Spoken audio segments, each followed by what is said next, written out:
JSV8 news ప్రజాపక్షం ప్రత్యేక కథనం headline వ్యవస్థలో అసమానత పోలీసులకు 24 గంటలు డాక్టర్లకు కేవలం 2 గంటలేనా స్క్రిప్ట్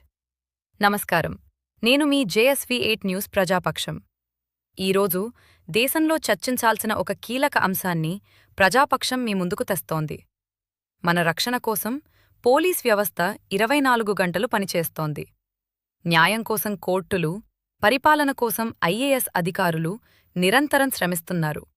మున్సిపాలిటీ రెవెన్యూ సిబ్బంది పాఠశాలల్లో ఉపాధ్యాయులు తమ విధులను నిర్వర్తిస్తూనే ఉన్నారు కాని ప్రాణాలు కాపాడే దేవుళ్లుగా మనం కొలిచే ప్రభుత్వ వైద్యుల పరిస్థితి ఏమిటి ప్రజల నుంచి వస్తున్న ప్రధాన ఫిర్యాదు ఏమిటంటే చాలా చోట్ల డాక్టర్లు కేవలం ఉదయం 10 గంటల నుండి మధ్యాహ్నం 12 గంటల వరకు మాత్రమే అందుబాటులో ఉంటున్నారు అంటే కేవలం 2 గంటలేనా వారి డ్యూటీ నిజానిజాలు ఇవే ప్రభుత్వ నిబంధనలు వాస్తవానికి తెలంగాణలో ప్రభుత్వ ఆసుపత్రుల OPD సమయాలను గతంలోనే ఉదయం 9 నుండి మధ్యాహ్నం 2